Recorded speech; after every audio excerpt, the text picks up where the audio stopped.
the professionals that support families as they go through this process, the family court system, look at older children as, well, they're adults, right? They'll just deal with it on their own because they have the cognitive capacity to kind of process this on a completely different level than younger children. We think and make the mistake of thinking that, well, emotionally, they can just handle it. They can just deal with it. And I can tell you, I've talked with a lot of older children with divorced parents, and it's anything but.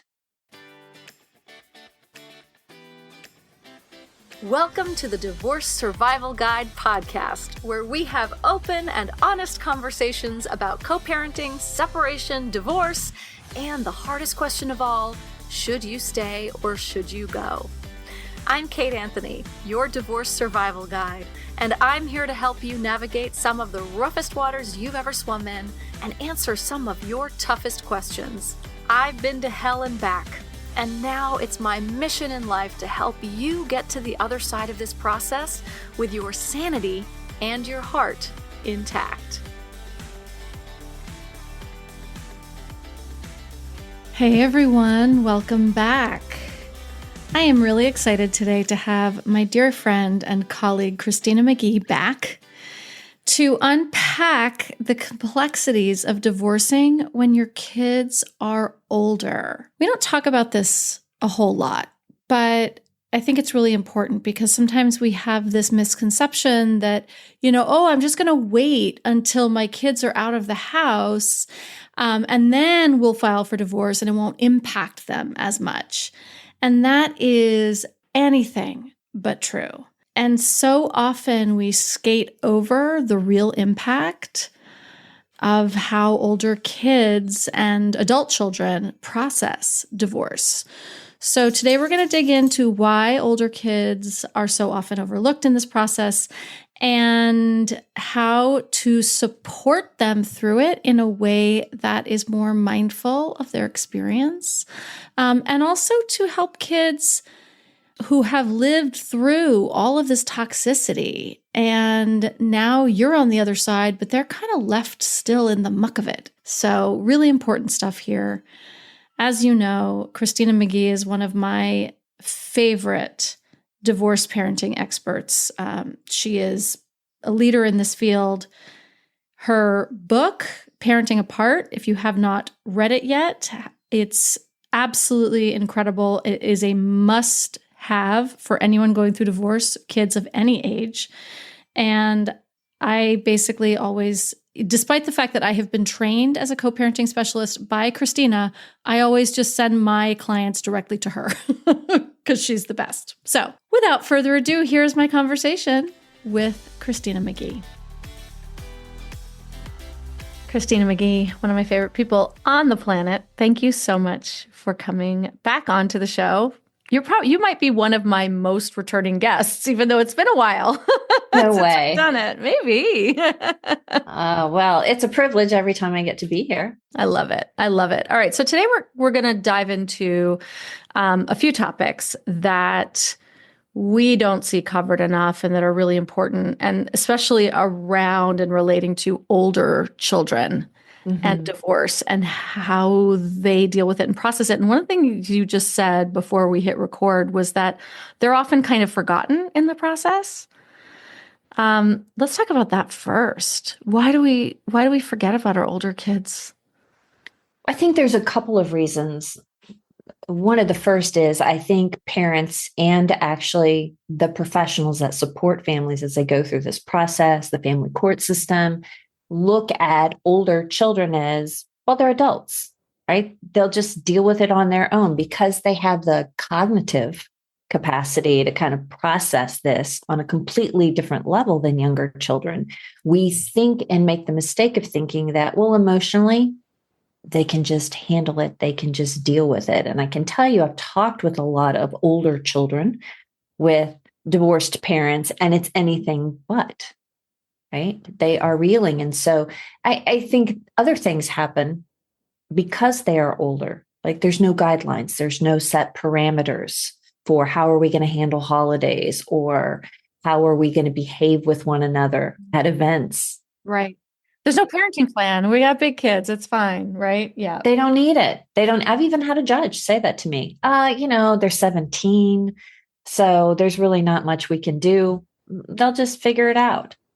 And I think that's the mentality behind a lot of this. Yeah. I think the other thing is that when our kids are older, sometimes parents underestimate the value of their role with their older children, that parents still need to be parents in their lives, and that you are always going to be the only, parent your kids are ever going to have. There's kind of this flip-flop in roles. And I think that adult children often become parents in that situation. They're caretaking their parents instead of their parents caretaking them. So I think those are some of the factors that kind of roll out. And the truth is, there's not a lot of support for late in life divorcees. Yes, right. Figure out the finances. Nobody's talking to them about their children. Nobody's putting that on their radar. And we know that all parents, when they go through this process, it's leveling, it's life altering, and it's really hard, to show up as your best self when life feels completely undone and you're stressed to the max and you're having to make all these, decisions and changing roles, and they need to be supported too. And, I think there's that sense it's even baked into I don't want to get divorced when my kids are young. We're going to wait till they go to college because it will hurt them less, because they'll be okay with it then, because it won't disrupt their lives then. Right. And by the way, if people who are listening, if this was what you did, it's, we're not judging it, but highlighting that there is this sort of cultural conversation about, we should wait till till the kids are out of the house. That feels to me a little, like it is sort of dismissing and forgetting about the fact that actually it's a really big deal for them too at that point as well. Right. Well, and parents, I will tell you, I get this question all the time from parents and professionals. Hey, Christina, what's the best age? Yeah. What's the best age? Should we do it when they're really, really little and they just can't remember, like they won't remember us being together? Or, maybe we'll just wait it out. And once they get out on their own, it'll just be easier for them. And the truth is that divorce is devastating for kids at every age and stage of development, right? It's going to be hard. That's the truth. The question is, how hard do you want it to be? Right. And there are things as parents that we can do that can certainly make it a lot harder for our kids. Or there's things as parents that we can do to offset some of the pain of divorce.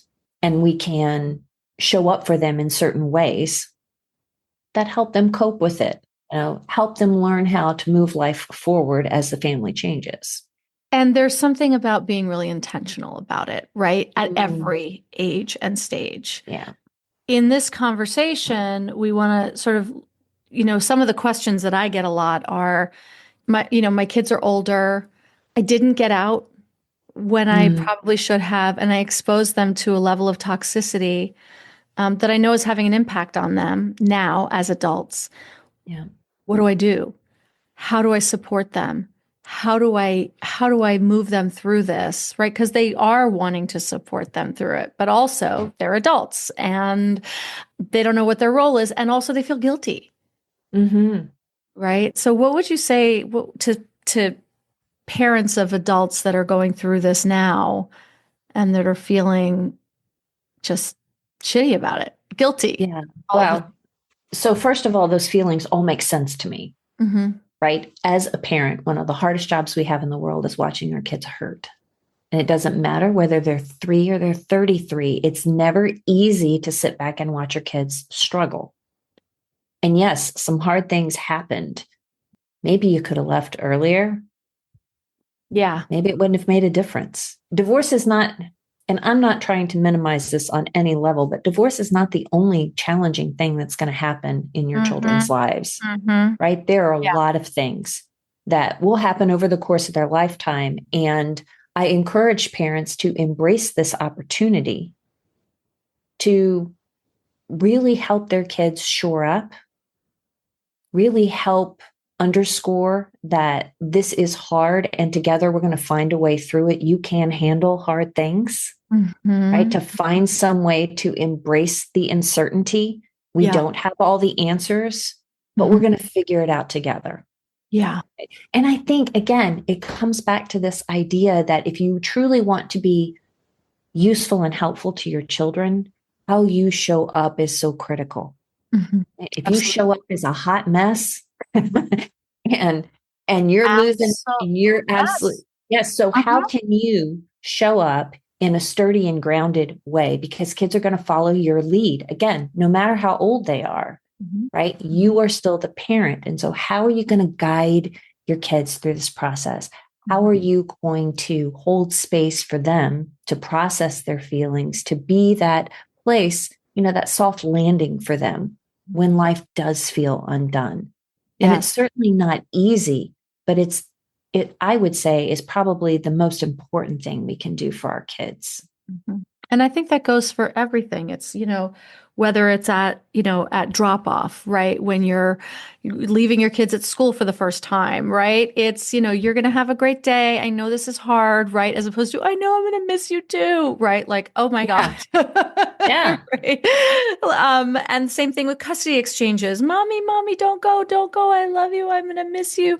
I'm going to miss you too, baby, but I'm going to be okay. And you're going to have a good time with dad. And right. As opposed to, I know, baby, I can't believe we have to be separated, which is just like, right. But I see, you see this all the time. And, I think sometimes it might feel like you're empathizing or mirroring their experience, right? But that's not necessarily our job in this. Well, there's a different way to do it right. Well, you want to validate. Effective. You want to validate their feelings. You want to give your child a context for processing the experience. I can tell this is really hard for you.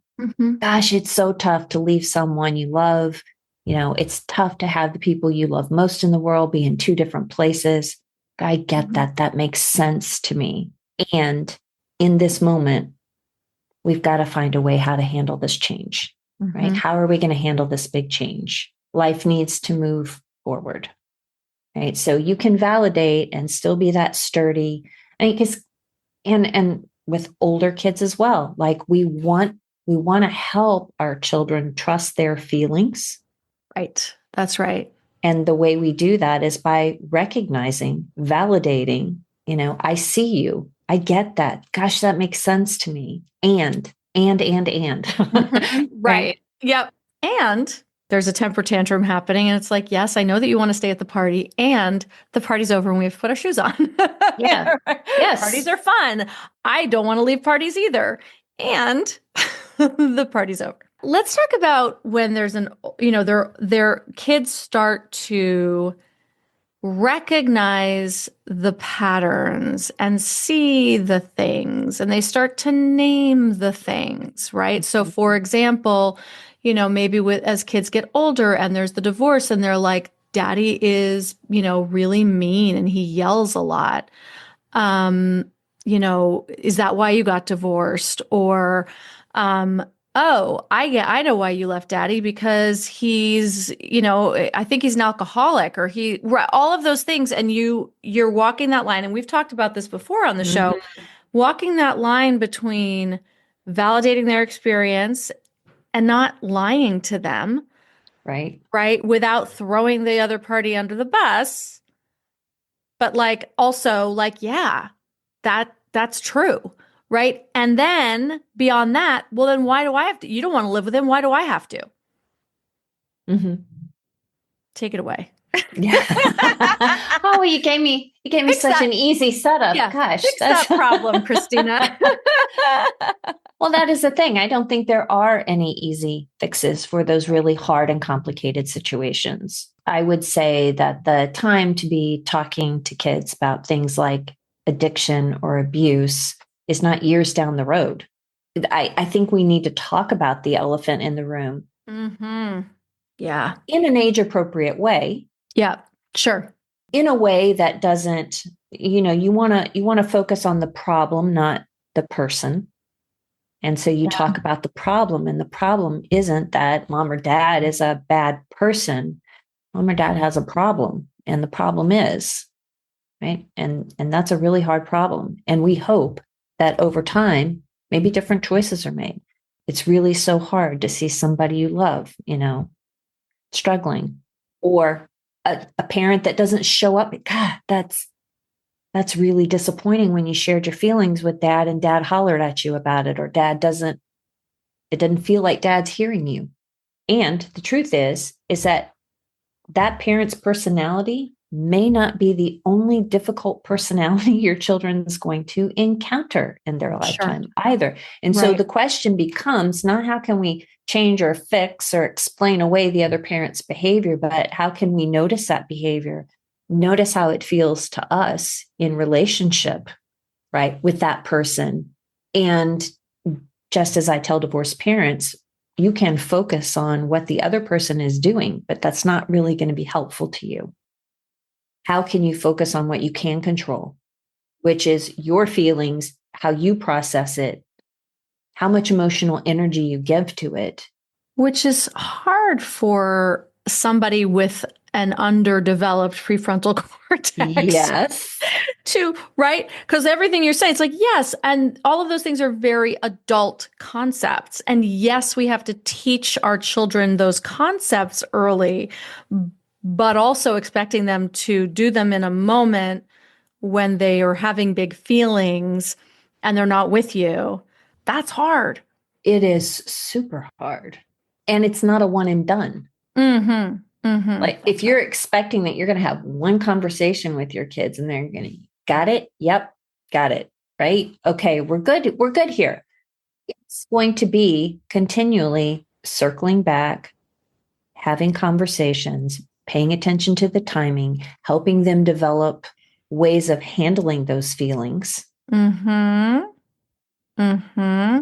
And understanding you don't have any control over how, they process and believe. Validation isn't about agreeing with your child or getting your child to take on your perspective. It's just about holding space in that moment to acknowledge that what they're feeling makes sense. And I like the idea that this is like a perpetual, it's just, you're going to keep coming back to it. And I think the thing that I know that a lot of my clients struggle with, and I think, I'm sure you deal with this all the time too, is yes, but if I say that, then I'm going to be accused of, let's say, for example, I say, you know what, your dad does have a difficult relationship with the truth, let's say, or, your dad has a problem with alcohol, and it's a very, it's a disease, and we talk about it. And then because they're children, they're like, but daddy, you have a disease, and, or you have whatever it is. And then we come back, we get accused of alienation. We get accused of, talking inappropriately or bad mouthing the other parent. How do we navigate this? I mean, it's such a fine line, and it's the third rail, really, right? Of this dynamic. Having the conversations and naming the things that are important to be named without then getting into like legal trouble for it. Right. Well, I think you have to take all of those dynamics into consideration. And I think you need to ask yourself some important questions, because how you frame the conversation is really important. So is this going to be helping my kids? How will this make things better? How will this make things worse? How will this impact their relationship with the other parent? Do I feel compelled to share this information because my kids need to hear it or because I need to say it? Mm-hmm. Right. Like, let's get real clear about what the motivation is. And you take all those dynamics into consideration. I would also say, don't wing any conversation. Like, these dynamics are really complicated. So get an outside perspective. I spend a tremendous amount of time scripting conversations with parents, right? Let's just talk about this. Let's just think about, how could you say this? What could you say? What needs to be said? What maybe do you need to hold off on? And again, we're talking about rolling this out in baby steps. Yes. And I could not agree more. The scripting of conversations that I do with parents for the children, but also obviously with their exes, with their soon to be exes, all of that, right? These are not conversations to be had on the fly or reactionary. My top recommendation is always to hire Christina. Short of that, she trains a lot of people. It's over 200 now. Is that what's on the site? Yeah. Over 200 recommendations of co-parenting specialists that have been trained by Christina McGhee herself that she recommends because she trained them to help through this, help have these conversations and script them out because it is that important. It's important it really is. It's just that important, period. I want to take a really quick break. And on the other side of the break, I want to get into some more adult child issues. So we'll be right back.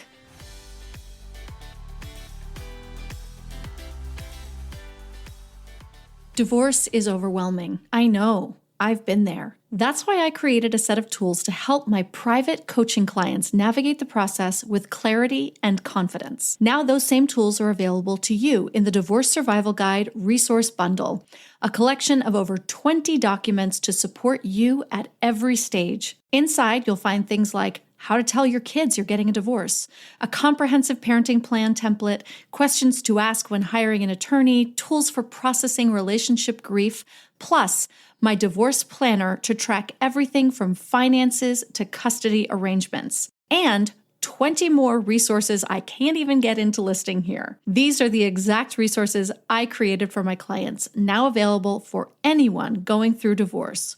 You don't have to do this alone. Get the bundle today at kateanthony.com/bundle. Before the break, we were talking about scripting conversations and really like hiring the professionals to help you do that. Super important. And I want to talk now, sort of moving into more of the adult child issues, right? It's some of the, I don't know, the accusations you get on the other side. If it was so bad, why did you keep us in it? Or why did you make us witness all of that toxicity? Or on the other side, where adult children are now blaming you and they're aligning with the other parent who is not the safe parent and certainly not the protective parent. How can we support our adult children through these, their own coming to terms with everything that might have happened in their childhood? The first thing is make sure you have support for yourself. Yes. So that you can be that sturdy, grounded support for your kids. Mm-hmm. Right? You just don't pull that out of thin air. Mm-hmm. Right. Make sure you have support for yourself. I always recommend don't make the assumption that what your kids are bringing to you is actually really the issue. Like what they hit you with, there's usually something underneath that might be a little bit deeper. And so I recommend getting curious. Gosh, I don't want to assume that I know like what that was like for you or how you experienced that situation. Can you tell me more? Can you tell me more? And I think kids, if you were in a difficult situation, if there were things maybe you wish you had done that you didn't do, I think it can mean a lot to kids to have a very healing conversation to say, looking back on it, there are things I absolutely wish I'd done differently. If I could erase it, I would, and I can't. And we all feel that way. Yeah. Oh my God, do we all feel that way? Right? I mean, I think as mothers, period, we feel that way. As parents, we feel that way. But I think in divorce, it's no different. It's no different. And I think it's not that the divorce is causing that. It's right. just like, oh no, that's just parenthood. Well, divorce all on its own, enormously difficult. And then when you start adding these other dynamics and layers on top of, right, it just becomes a steeper hill to climb. Our role as parents, even though it's really, really hard, is that we cannot take that away. We cannot go back and rewrite history. We can't go back and change the past. All we can do is find a way forward. And I think that if kids have anger if they are upset, we'll honor that for them. I get it. You have every right to feel upset and angry about what happened. Give them space for feeling those feelings and help them figure out what to do with them. Like I always say, pay for their therapy. Yes, but and there's a lot of adults who, teens and young adults, that don't want to go to therapy. They don't want to go. No, I mean, 100%. Why should I go? Because you right. Yes, you made this choice. That's right. Yes, for sure. But if they want to, right? I mean, I then think you should. Yeah, I think absolutely. It's an offer that we should make because, yeah, we did it. Like all parents should pay for their kids' therapy. That's really they're talking about us. But yeah, I think, I always love, Christina, the way you frame things for conversations with kids because it is always so very empathic, obviously, but it's the curiosity. It's the tell me more. Tell me what that's like for you. That the open question, because so often I think as humans, but in particular as parents, we want to solve these problems for our kids. We want to make it right. We want to get out the boo-boo kit and put the Band-Aid on it and make it all better. Sometimes the best way to do that is to just shut up and listen. Yeah, just to stand in that space, just to stand in that space with them. Yeah, that's right. And to be strong enough for them to be angry at us and not personalize it, because that's a huge pitfall, right? When our kids are coming at us and they're angry, it is so easy to personalize it and make it about us and what we did wrong and dive right in headfirst into the guilt of how we should have done things differently. And, oh, I hope you'll please forgive me. And I know I was a bad mother. And that doesn't serve your children well, right? To wallow does not serve your children well.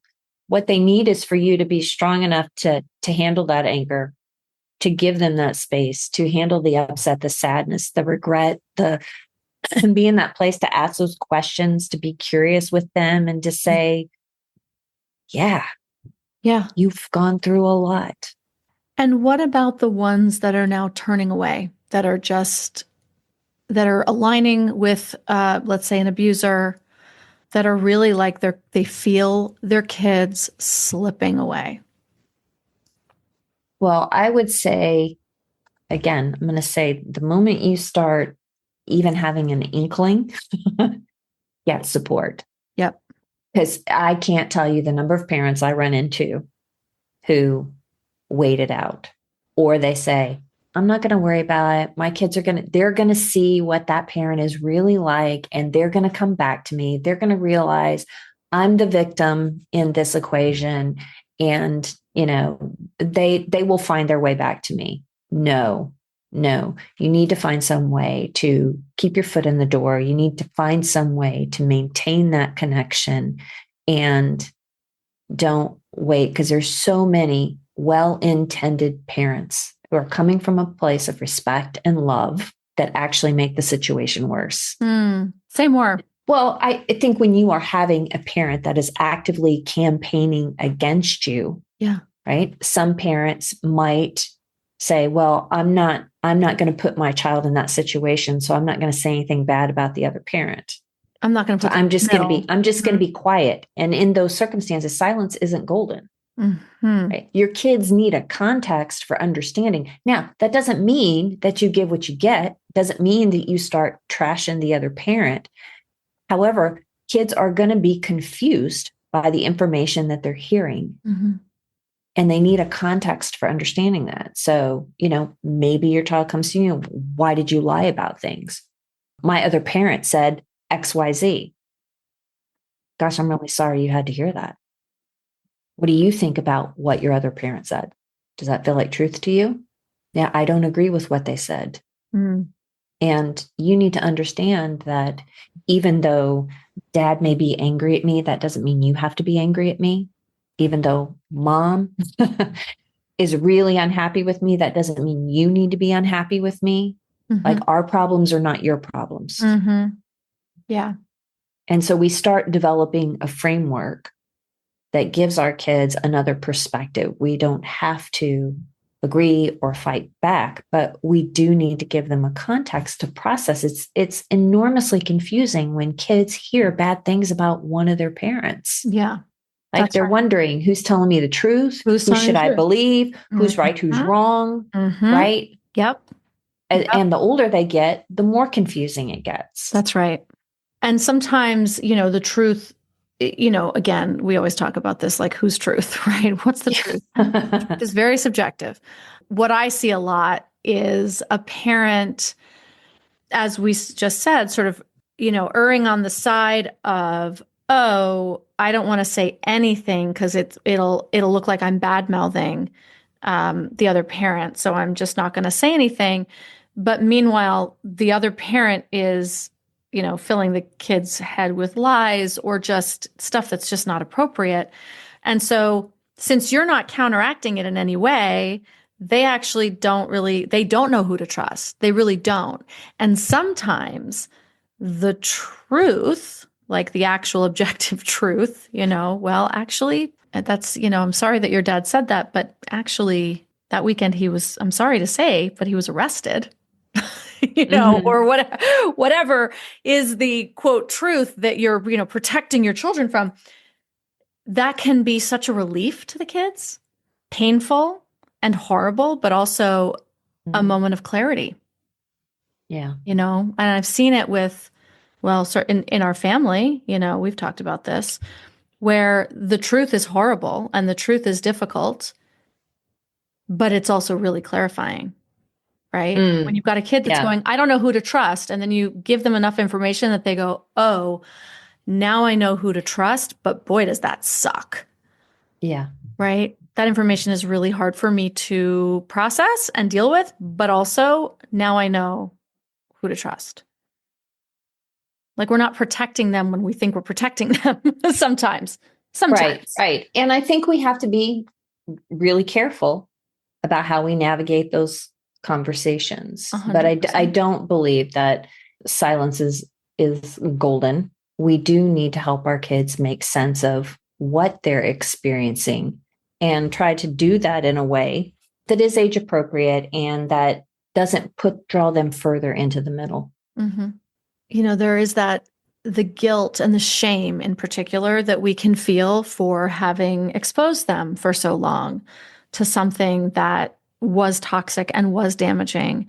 And again, as you said, I think the important balance is in not making it about us, right? And our own guilt and our own shame, but really keeping it about them and their experience of it, which is where the support comes from, that we need for ourselves, right? We need the support so that we can then support them well. And I think have some grace for yourself because there's going to be some times where you're going to have these conversations and it is not going to go well. Mm-hmm. Right? It's just not. And that's okay. Timing is really important and you want to strike while the iron's cold. So you may need to have what I call a circle back conversation. Like maybe you did have a conversation. It did not land very well. And maybe you need to choose your moment and circle back and say, hey, we were talking about this, and I know things got a little upsetting and heated. And I'm just wondering if we can kind of redo that conversation. I don't feel like I showed up for you in the way that I really wanted to. So would you be open to continuing the conversation? And you may have a kid that doesn't want to talk at all. I mean, that's another thing we hadn't talked about. What do you do when you have a kid that completely withdraws, shuts down? You try to have the conversation. They're not going to have it with you. I think, again, you can leave the door open. You can say, I get that all of this is probably not stuff you want to hear. It's probably really hard to hear. You're probably wondering. You can say it. You're probably wondering who's telling me the truth. And that all makes sense to me. I want you to know that if you ever have any questions, maybe right now you're not ready to talk about it, but when you are ready to talk, I'll be ready to listen. You just let me know. Like you put the ball in their court. Sure. And then do you sort of respect their lack of, desire to talk about it? Or do you kind of keep checking in sort of keep putting the ball back in their court? Well, I think you pay attention to it, right? I wouldn't say, well, I've said it to them and they've never Ball's come in their back to court. me. So They're 7 years old, but the ball's in their court. I'm done. I did it. I'm done here. Right. No, I think you still kind of continue to check in, you pay attention, you listen to your parent gut, right? A lot of times we know as parents when things are just not going on with our kids, right? And That's right. and maybe they need somebody other than you to talk to. And if they're not interested in talking to a therapist, then who else are some other safe people in their lives that could be a source of support? Because we all need a circle of support. 100%. The number of times I tell my son, hey, maybe you want to talk to your godfather about this. Why don't you give Uncle Ray a call? And, or I'll text Ray and be like, he needs a godfather shot. So can you guys have it this week? Cool. That's what my mom did for me. And my godfather was the most important, which is crazy because I don't think what she did was take Kate out and tell her, basically set her straight. And what he did was he took me out and empathized with me and validated the experience of growing up with my mother and how hard it was for me. Right. He wasn't laying down the law, but it was having these other grownups in my life that was so much more impactful, to be honest, than my parents' work. And I think that's an important message to communicate to our kids is that you don't have to go it alone, right? And you don't have to go to me. You don't have to go to me. Yeah. Right? Yeah. I may be part of it. I get that, right? There may be some things you just don't feel comfortable telling me. I completely understand. Yeah. But I've set up this community, right, of people from an early age that are your people and you get to go to them. Absolutely. Yeah. Yeah. And just circling back to this idea of kids getting drawn in, to the other parents' way of thinking. I encourage parents to hold space for hope and don't throw in the towel. Yes. That's right. Keep nurturing that connection in whatever way you can. The other thing is that when you're talking about these really difficult situations and a parent is telling their version of the truth and you don't say anything, kids don't have another perception of reality. They need to have an alternate perception of reality. And that alternate perception involves not you setting the record straight or you telling your side of the story, but holding space that, that's not the way I see it. And there were a lot of things that were happening in the background. Right? Yeah. Yes, that was one of the reasons the marriage didn't work. And there were a lot of other reasons too. Yes. And it's so hard to not be like, yeah, well, I know your dad says this about me, but let me tell you this thing about your dad, right? Which is the more measured. Well, that's when we're making it about ourselves, right? We want to defend ourselves. We want to look okay in our kids' eyes. We don't want our kids to think those things about us. I think the other piece of that alternate perception of reality is that when those things get floated across is to say to your kids, "Ooh, wow, sounds like mom was really feeling it. She's really upset with me." Sometimes when a divorce happens, that is one of the ways someone might handle being angry, hurt, upset by saying really mean and horrible things. And I'm really sorry you had to hear those things. What do you think about what mom or dad said? Right. So giving them a context for understanding that this is a way, right, that your other parent is dealing with certain feelings. And while I may not agree with it, I am acknowledging it. Right. Not easy stuff. Not easy stuff. It is not. I think it's the hardest part, really. I think it really is. There's one thing when you get divorced and it's, it's awful and it's difficult and it's painful but it's amicable or you're doing your best. But when you have one parent who's not doing the work and is really not doing their best and is actually doing their best to do harm through the children, I think, counteracting that is really, I think, the hardest part of this. And unfortunately, it happens entirely too often.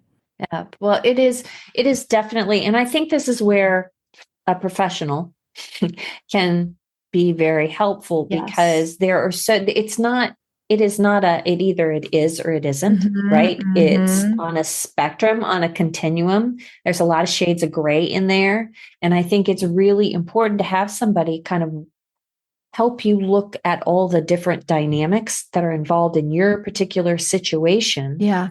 To think about how to respond, right? There are some that are really, really severe. That's right. Like there's a terrible emotional toxicity, and kids are getting it left and right. And you may need to engage in some really aggressive responses.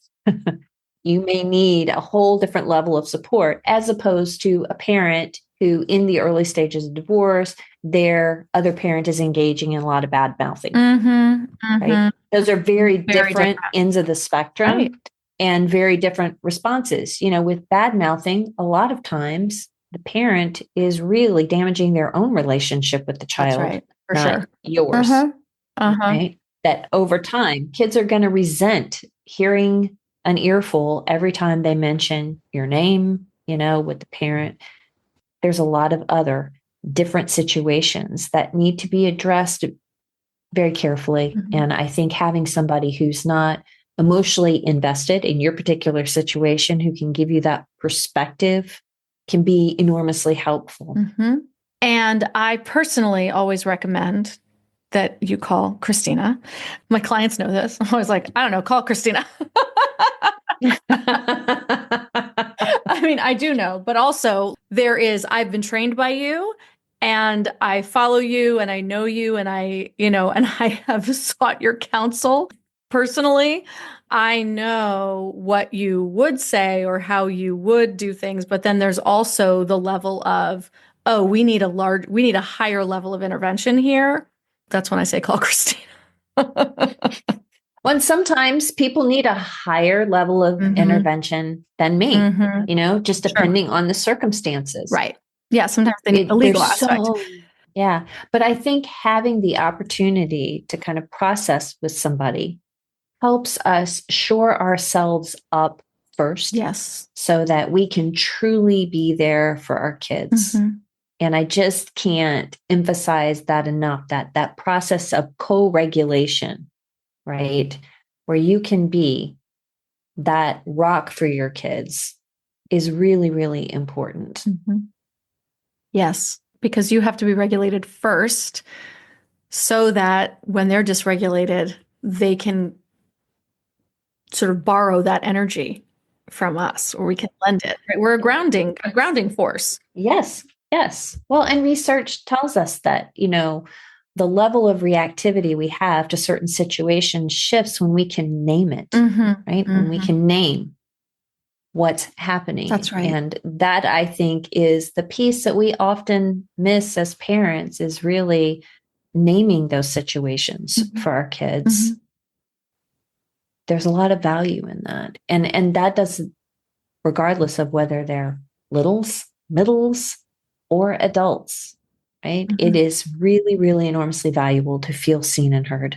Yep. To have somebody that's going to stand there with you through those times, right? Yeah. It's healing. That's, absolutely. Is there anything else you looked like you were just thinking of saying something? Well, I was I guess if I was going to leave people with a thought, it would be, don't worry so much about having the right words, right? Just show up, do your best. And if you don't get it right, you can circle back and you can try again. That it is really an ongoing conversation. That's what your kids need, is they need openness and the ability to kind of circle back and just keep talking, because as they get older, as they develop, right, as they change, the conversations are going to change. Yes. And that's the way it should be. That's the way it should be. Absolutely. Yeah. In all of life, really, but especially with our kids, for sure. Yeah. Christina, thank you so much. I absolutely love being here. Adore talking to you all the time. And so tell everyone like what you've got going on, where to find you. Divorceandchildren.com is where I send everybody, and your book, and what's going on with you. What have you got going on in your professional world these days? Oh my goodness. So many things. So yes, divorceandchildren.com is where parents can always find me. I'm also, in addition to working with parents and coaching, I'm also doing a lot of training and actively engaged in the other part of my work, which is training professionals to really support parents in using a child-centered approach as they're going through this process.